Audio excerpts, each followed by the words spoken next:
அகில இந்திய தொழிலாளர் முன்னேற்றச் சங்க பேரவையினுடைய தலைவர் ஒன்றிய மோடி அரசினுடைய அராஜக போக்கை எப்படியெல்லாம் நாம் எதிர்கொள்ள வேண்டும் என்ற கருத்தை உங்கள் முன்னில் எடுத்துரைக்க பேரவையினுடைய தலைவர் அண்ணன் கி நடராஜன் அவர்கள் உங்கள் முன் கருத்துரை வழங்க அழைக்கின்றோம்.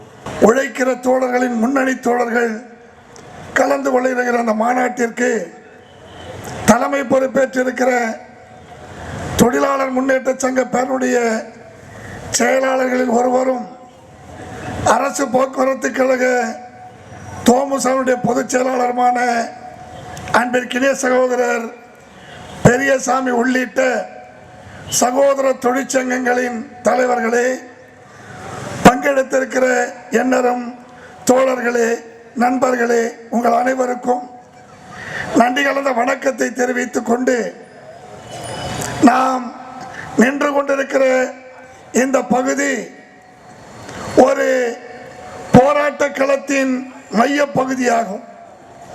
இந்த இடம் நூற்றுக்கணக்கான பஞ்சாலைகளை உள்ளடக்கிய ஒரு பகுதியாகும்.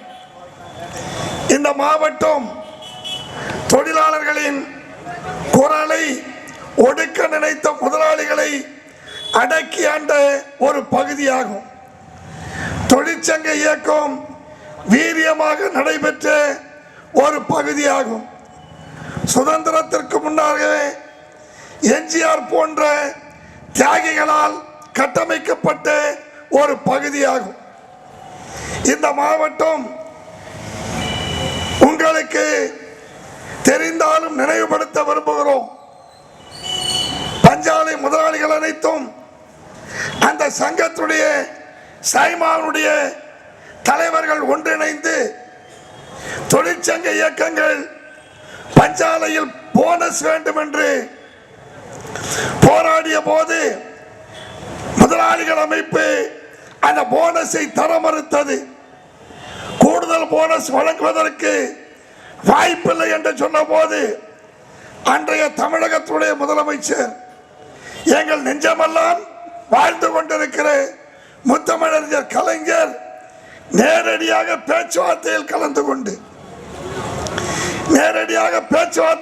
கொண்டு தொழிலாளர்கள் தரப்பை அழைத்து பேசினார், முதலாளிகளை அழைத்து பேசினார். முடிவு ஏற்படவில்லை. இறுதியாக சொன்னார், நான் கோவை சர்க்கியூட் ஹவுஸிலே ஓய்வெடுக்க செல்கிறேன், நல்ல முடிவை நீங்கள் மேற்கொள்ள வேண்டும் என்று கேட்டுக்கொண்டார். முதலாளிகள் போனஸ் தர மறுத்தார்கள். அப்போது அந்த முதலாளிகளை பார்த்து முத்தமிழறிஞர் கலைஞர் சொன்னார், இன்று இரவு 12 மணி அளவில் இந்த தொழிலாளர்களின் கோரிக்கையை ஏற்று நீங்கள் நியாயமான போனஸ் வழங்கவில்லை என்று சொன்னால் 12 மணிக்கு அவசர சட்டம் பிறப்பிக்கப்படும், பஞ்சாலை அனைத்தும் தேசியமயமாக்கப்படும் என்று அறிவித்த மண் இந்த கோவை மண்.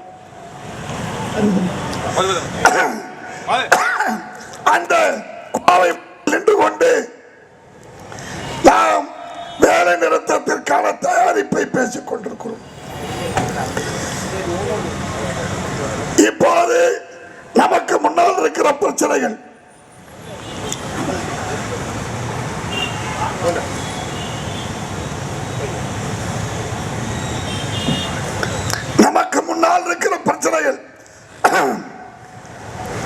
இங்கே பேசியவர்கள் சொன்னார்கள்,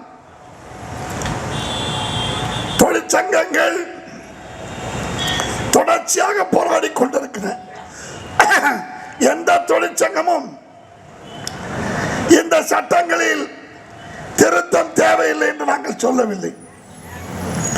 ஆனால் மோடி அரசாங்கம் செய்திருக்கிற திருத்தம், செய்திருக்கிற முறை தவறானது. தொழிற்சங்க சட்டங்கள் நிச்சயமாக நிறைவேற்றப்பட வேண்டும் என்று சொன்னால் இந்திய தொழிலாளர் மாநாட்டில் தான் விவாதித்து நிறைவேற்றப்பட்டிருக்க வேண்டும். அமைப்பை அழைத்து பேச வேண்டும். பேசினாரா மோடி? மாநில செயலாளர் முன்னாள் சட்டமன்ற உறுப்பினர் மதிப்புக்கும் மரியாதைக்கும் உரிய அருமை அண்ணன் ஆறுமுகம் அவர்கள் கருத்துரை வழங்குவார்கள். உரிமைகளை நிலைநாட்டுவோம், பாதுகாப்போம். அதற்கு 20ஆம் தேதி வேலைநிறுத்த போராட்டத்திலே தயாராகுங்கள் என்று சொல்லி வாய்ப்பளித்த உங்களுக்கு AITC சங்கத்தின் சார்பாக நன்றியை சொல்லி விடைபெற்றுக் கொள்கிறேன். நன்றி, வணக்கம். தொழில் தகராறு சட்ட திருத்தத்தில் ஏராளமான பாதிப்புகள் இருக்கிறது என்றாலும் கூட மேலோங்கி இருக்கிற பாதிப்பு என்ன என்பதை மட்டும் ஓரிரு வரிகளில் சுருக்கமாக சொல்லி வருகிற மே 20ஆம் தேதி வேலைநிறுத்த போராட்டத்திற்கு தயாராக வேண்டும் என கேட்டுக்கொள்வதற்காக உங்கள் முன்னாலே நாம் நிற்கிறோம். நோக்கி வளர்ச்சிக்கு போகுதுன்னு பொய்யா சொல்லிக் கொண்டிருக்கிறார்கள். இதுதான் இந்த நாட்டினுடைய நிலைமையாக இருக்கிறது. இன்றைக்கு மத்திய தொழிற்சங்கங்கள் எல்லாம் கடந்த மாதம் 18ஆம் தேதி டெல்லியில் கூடி இன்றைக்கு உழைக்கும் மக்களுக்கான உரிமையை பறிக்கிற அந்த தொழிலாளர் சட்ட தொகுப்பை நீங்கள் நிறைவேற்றக்கூடாது, அதை திரும்ப பெற வேண்டும் என்பதற்காக, அதுபோல இன்றைக்கு இந்த நாட்டில் இருக்கிற விவசாயிகளுக்காக, இந்த நாட்டில் இருக்கிற உழைக்கும் மக்களுக்காக, பொதுமக்களுக்காக பல்வேறு கோரிக்கைகளை முன்னிறுத்தி நாடு தழுவிய போராட்டத்தை இன்றைக்கு அறிவித்திருக்கிறார்கள். 20 கோடி பேர் பங்கெடுத்த வேலை நிறுத்த போராட்டத்தை நடத்தி இந்த நாட்டில் மோடியை அம்பலப்படுத்தி இருக்கிறோம். கடந்த 2008-9 ஆண்டுகளில் உலக நாடுகளே பொருளாதார நெருக்கடியால் சீர்குலைந்த போது இந்தியா மட்டும் தலை நிமிர்ந்து நின்றது என்று சொன்னால் அதற்கு காரணம் ஜவஹர்லால் நேரு அவர்கள் கட்டியமைத்த பொதுத்துறை நிறுவனங்கள் தான். இன்று அந்த பொதுத்துறை நிறுவனங்களை பாஜக அரசு கூவி ஏலம் விட்டுள்ளது. LICயா, BSNL, ரயில்வேயா, விமான நிலையமா, துறைமுகமா, மின்சாரமா, சுரங்கங்கள் அனைத்தும் இன்று தனியாருக்கு தாரை வார்க்கப்பட்டுள்ளது. பொதுத்துறை நிறுவனங்கள் தான் ஒரு நாட்டின் அஸ்திவாரம், பொதுத்துறை நிறுவனங்கள் தான் ஒரு நாட்டின் கட்டமைப்பு. அப்படிப்பட்ட அஸ்திவாரத்தை தனியாரிடம் ஒப்படைத்தால் நாட்டின் எதிர்காலம், மக்களின் எதிர்காலம், மக்களின் நிலை, தொழிலாளர்களின் நிலை என்ன என்று நாம் சிந்தித்து பார்க்க வேண்டும். நான் உட்பட மிக மிக மிக மிக தாழ்த்தப்பட்ட பிற்படுத்தப்பட்ட சமூகத்திலே பிறந்த நான் இன்று மேடையிலே ஏறி பேசுகின்ற அளவுக்கு எனக்கு ஒரு கல்வி தகுதியை உருவாக்கி தந்தார் என்றால், தமிழகத்திலே மிக பெரும் பங்காற்றிய, அதற்கு வித்திட்ட, என்னதான் கருத்து முரண்பாடுகளுக்கு சொந்தக்காரராக இருந்தாலும் பெருந்தலைவர் காமராஜர். படி படி படி 1ஆம் கிளாஸ்ல படிச்ச 5ஆம் கிளாஸ் படிக்கிற எனக்கு 1ஆம் கிளாஸ் படிச்சால்தான் வாத்தியார். படி, வாத்தியாருக்கு வேலைக்கு ஆள் கிடையாது. 1ஆம் கிளாஸ் படிச்சவன் 5ஆம் கிளாஸ் படிச்ச எனக்கு வகுப்பெடுத்தார். படி.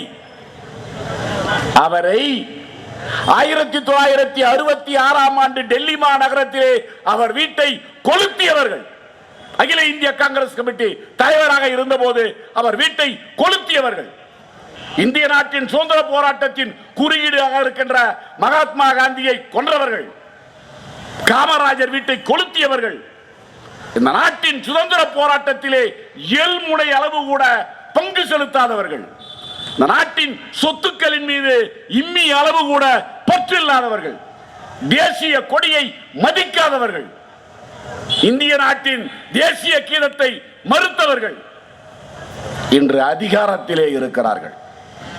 எனவேதான் நாம் பெற்ற சுதந்திரம் கேள்விக்குறியாக நிற்கிறது. நாம் பெற்றிருக்கின்ற தொழிற்சாலைகள் ஏலம் போட்டு விற்கப்படுகிறது. நாம் பெற்ற உரிமைகள், சலுகைகள், சட்டங்கள் மறுக்கப்படுகிறது. இவையெல்லாம் செய்பவர்கள் யார் என்று உங்களுக்கு தெளிவாக தெரியும். பெயர் சொல்லக்கூடிய தொழிற்சாலைகள் எல்லாம் கடந்த 10 ஆண்டு காலத்தில் தானாக உயிரிழந்து பல்லாயிரக்கணக்கான தொழிலாளிகள் இன்று கோவை நகரத்திலே வேலை இழந்து சொல்ல முடியாத துன்பத்திற்கு ஆளாகி வருகின்றார்கள்.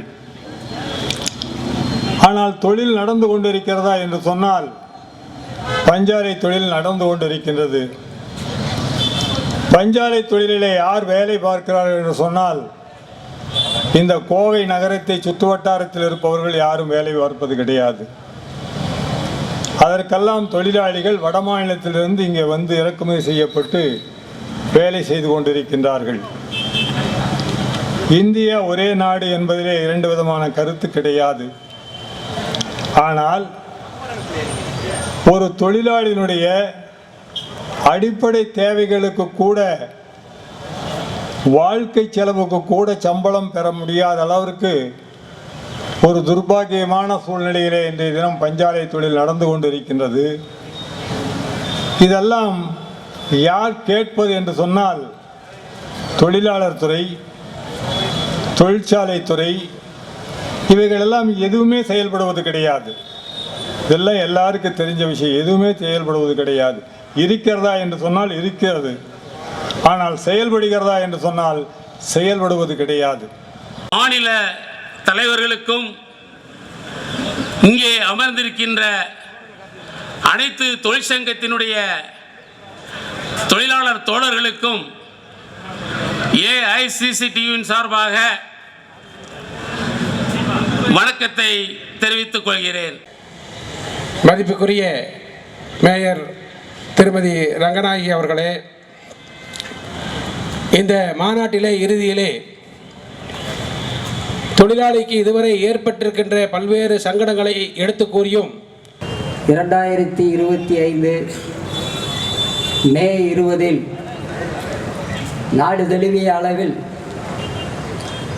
மோடி ஆட்சிக்கு எதிராக நடைபெற இருக்கின்ற அனைத்து தொழிற்சங்கங்களுடைய வேலை நிறுத்தத்தினுடைய கோவை மண்டல மாநாட்டிற்கு வருகை தந்திருக்கின்ற அனைத்து தொழிற்சங்க தலைவர்களையும் அனைத்து தொழிற்சங்கத்தினுடைய தோழர்களையும் வருக வருக என கூறுவதோடு, இடது தொழிற்சங்க மையத்தின் சார்பாக நன்றி கலந்த வணக்கத்தினை முதலிலே தெரிவித்துக் கொள்கின்றேன். நன்றி கூறி விடைபெறுகிறேன். திடீரென்று அழைத்தோம்னா எனக்கு நான் என்ன இந்த அளவு தான் என்ன சொல்ல முடியுதுங்க.